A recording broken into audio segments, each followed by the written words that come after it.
We've been talking all morning about how dangerous this heat wave can be for our health, and staying outside too long under scorching temps can be so risky for others. Right, so our 9 News medical expert, Dr. Payal Kohli, is here with us to help break down what can happen to our bodies under this excessive heat.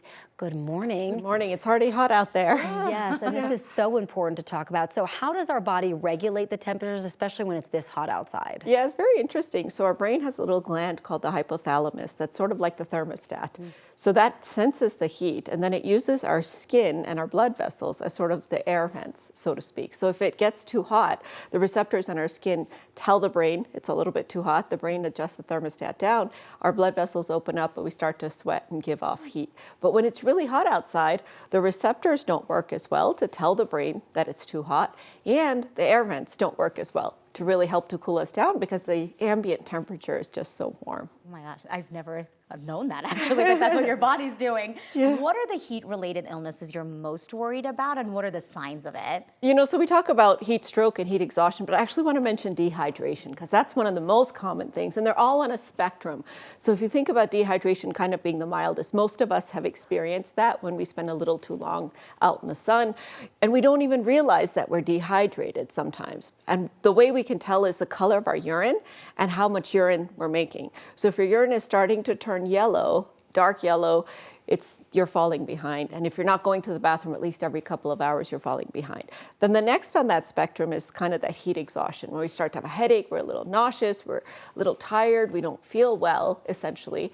And that's when our body's starting to fail. Those kind of cooling mechanisms are starting to fail. And then, of course, the most extreme we've been talking about this morning is heat stroke. That's when you can start to have confusion and loss of consciousness. And this is a life-threatening emergency for anyone.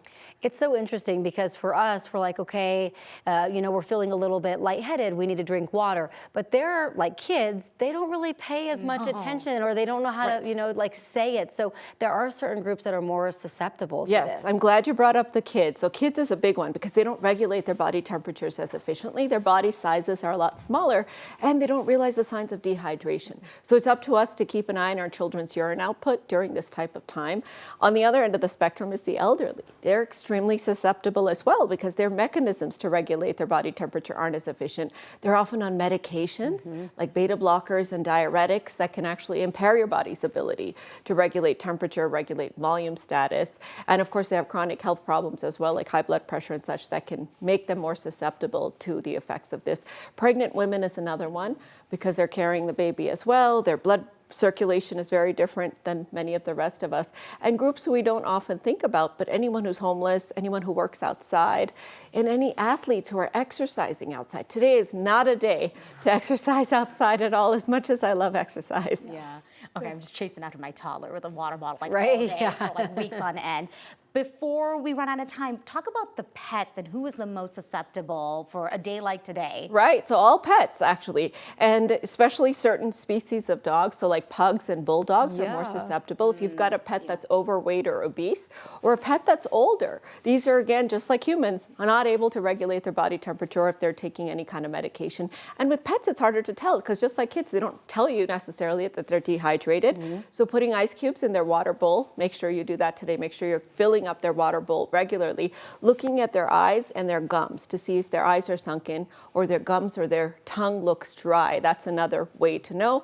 And if you start to see them panting excessively, that can be a sign of heat exhaustion or heat stroke in your pet. So don't leave your pets or kids in the car, please. Yes. I had somebody in the office just the other day tell me, oh, the dogs aren't allowed in this building, so I left my dog in the car. No. And we did the visit outside near the dog. And so just make sure, no matter how much the windows are down and the AC is going, you don't leave them outside. Yeah, good reminders. Yeah, pugs can't breathe when it's like normal, right, with that little nose. So it is a good reminder. Dr. Kohli, thank you so much. And you can find all of Dr. Kohli's appearances at 9news.com/Dr. Kohli.